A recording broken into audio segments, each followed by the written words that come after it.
The government lied to all of us. And many people who took the vaccines didn't want to take them. They were coerced in order to help their family, keep their jobs.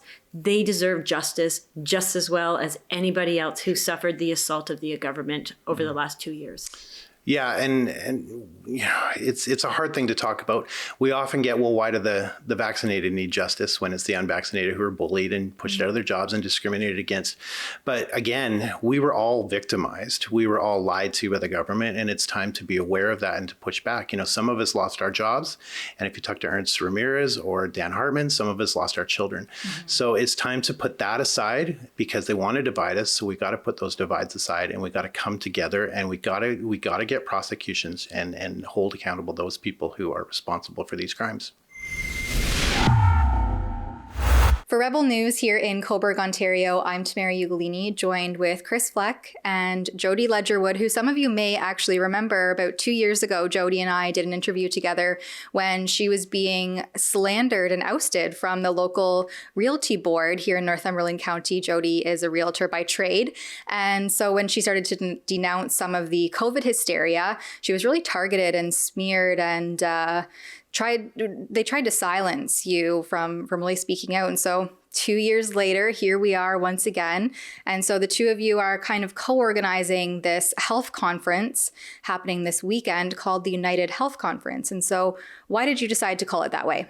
Well, it's a Justice for the Vaccinated presents the two-day United Health Conference. And because United is basically our goal here. The government has spent 2 years trying to divide the vaccinated and the unvaccinated. And we contend that we've all been lied to under the banner of lack of informed consent.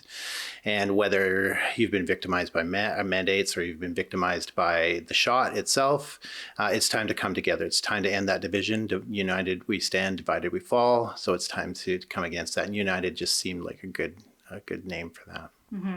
And so the conference itself will run February 4th and 5th at the Sheraton in Toronto. Can you give us a little teaser in terms of the itinerary and who you have lined up for speakers and sort of how the day by day will go? Well, we'll throw that to Jody because she's worked so hard on the schedule. So I've been doing all the scheduling, getting the speakers come out. As of right now, we've got about 17 or 18 speakers. We've got Dr. Paul Alexander, Dr. Mark Trozzi, Dr. Chris Shoemaker, Dr. Joe Kellerston, Dr. Sam Dubé. We have Amanda Forbes from Children's Health Defence Canada. We have Kristen Nagel and Sarah Chuchinian from Canadian Frontline Nurses. We have B. Love, who is a nutritionist.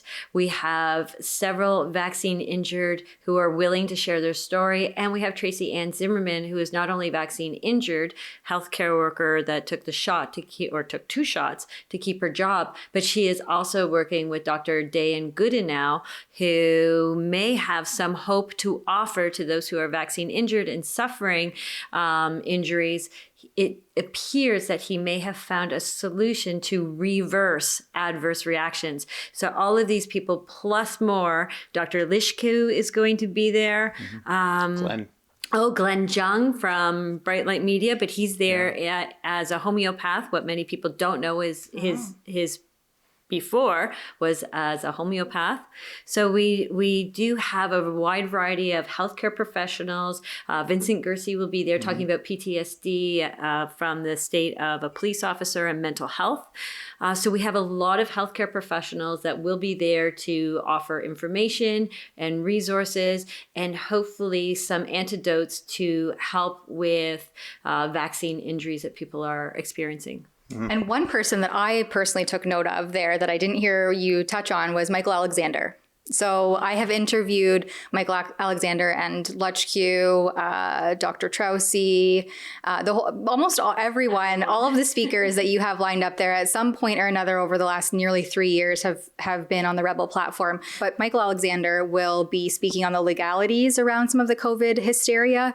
Can you give us a little teaser in terms of what the speakers' agendas will look like? Sure. So Saturday morning, we start at 9 a.m. The doors will open at 8:30. From 9 a.m. to 12:30, it'll be speaker presentations. So 15 to 20 minutes each speaker is given. I believe we've got 12 Saturday morning that will be speaking. We break for lunch 12:30 to 1:30. And then from 1:30 to 5 o'clock, we have 6 breakout rooms. Each of those rooms will have maximum 100 attendees that if you purchase your ticket, you will be an attendee. So we will split 600 people into 6 breakout rooms, and each breakout room will have 2 professionals. And those professionals are going to rotate through each of the breakout rooms. So all of the attendees will have somewhere between 30 to 45 minutes, basically private one-on-one time to ask their questions. There's no presentations happening in the breakout rooms. It's a chance to have your voice heard and your question answered by the experts. Oh, that sounds really exciting. And you just ran another similar event. How did that go? It went really, really well. And what we discovered is people really want to have that FaceTime with the doctors. There's so many questions that have been left unanswered over the last 3 years. So this is their opportunity to ask their questions, ask their legal questions, their health questions, and hope questions. And Saturday night, there is another opportunity for meet and greet opportunities. Take your picture with your favorite, we're calling them healthcare heroes. If you come to the dinner. And then on Sunday, the doors open at 10:30. At 11 o'clock, Children's Health Defence Canada has lent us the documentary Vax 2. So that will be playing from 11 to 12:30. And at 12:45, we start with presentations again until 5 o'clock in the afternoon. Mm-hmm. And you mentioned that tickets are for sale now. So where can people go and what does their contribution go towards? So it goes to vaxjustice.org. You can pick up tickets, and there's several tiers of tickets. So there's a little pricing for everybody, basically. And it's going to go towards pop-up events all through Ontario. So we did a tour through BC on a bus, and that went quite well. So we brought it obviously into Ontario now because it's a huge province. So there's going to be free events all through Ontario, and these free events is where you can bring your vax injured friends and family, and we can get them services, we can get them solutions, help them understand what's going on, validate them. We're finding that's the biggest thing. Their doctors are telling them they're crazy, and every time we validate somebody, they break down. It's an incredible thing to watch. So we get to validate them, we get to get their stories, gather evidence, and God willing, when we get prosecutions, just like the name says, we'll get justice for the vaccinated as well. Yeah. So the whole intent here is to really lead and pave the way then legally to try to make some changes. I mean, as we know, the vaccine injury program put out by the federal government was capped, I think, 6 months in, and they have an onslaught of claims, if they even make it through that very rigorous filtration system, to make it into be a formally documented vaccine injury. So this is really kind of, I guess, an outreach situation for people who are facing injury, who aren't being properly documented and aren't being treated adequately by this very system that may have caused the injury in the first place? Yeah, we're finding that people haven't even connected the dots, that their symptoms and the things that they're going through health-wise aren't related, because we've got the mantra of safe and effective. And it's all being hushed and it's all being hidden. And we contend it's being hidden because these aren't vaccine injuries, they're government injuries. So they're doing everything they can to hide it and further victimize people by not acknowledging their pain and their harms. So this raises awareness, but also there's solutions, because a lot of people don't want to acknowledge what's happened because they're afraid. They're afraid of what they've done to their body. But we're finding there's good people out there working really hard to, mitigate and also reverse symptoms. So we can get that information to them while gathering evidence. And we're finding that experiential evidence is really hard to refute. So you put that together with the medical evidence and criminal evidence, and when you tie those together, then you've got a solid package. It's really important that we raise the money to go out and offer these free events all through the community. It's an expensive initiative. Once we get the ball rolling, we think people will self-adopt and start doing these things on their own. But we've got to get the word out there, but it all starts with a fundraiser. So we know we can't just ask for money. We want to provide great value. And where are you going to find all these kinds of speakers in one place? This is a pretty big event. So we're making it well worth your money. And the breakout rooms, we find people are really interest in those because their voices have not been heard for 2 years. They've been silenced for 2 years. So we're giving them that voice back, and they can talk to the doctors, they can ask their questions, and they can meet the people that they've seen on social media fighting for their rights for 2 years. Yeah, what we found in most protest rallies, conferences that are happening is it's the presenters speaking at people, but this is a chance for people to speak at the presenters and get the much needed information and questions answered that they've had pressing on them for the last 2 years. So it's very interactive. And I guess for people who think, oh, well, COVID's over now, they might forget that there is this segment of society who remains injured and at the mercy of what happened throughout the COVID narrative. And so also, in my opinion, this may be an opportunity for them to see, well, hey, wait a minute, it's not over because the damage suffered is still ongoing. And how do we, as you've already mentioned, get justice for any of that? That's it. And we all know somebody who is vaccine injured or who has died from these vaccines. So this is something that we can unite as Canadians. You know, it's something that has affected everybody's life.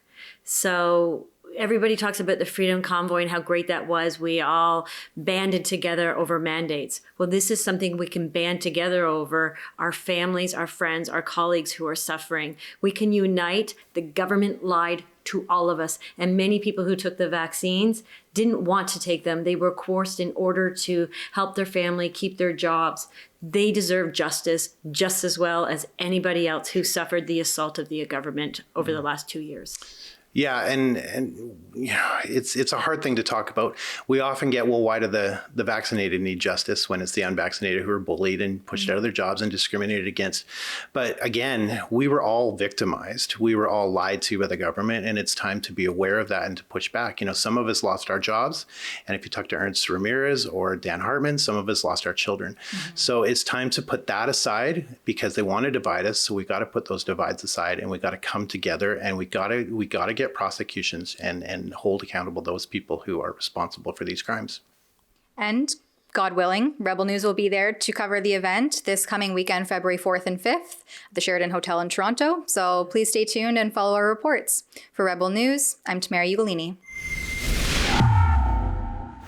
If you appreciate the coverage that Rebel News brings to you at home while we're on the field, then head on over to rebelfieldreports.com, and there you can check out all of our in the field reports and also chip in if you're able to help cover the cost of our expenses as we travel around to bring you on the ground reports. That website again is rebelfieldreports.com.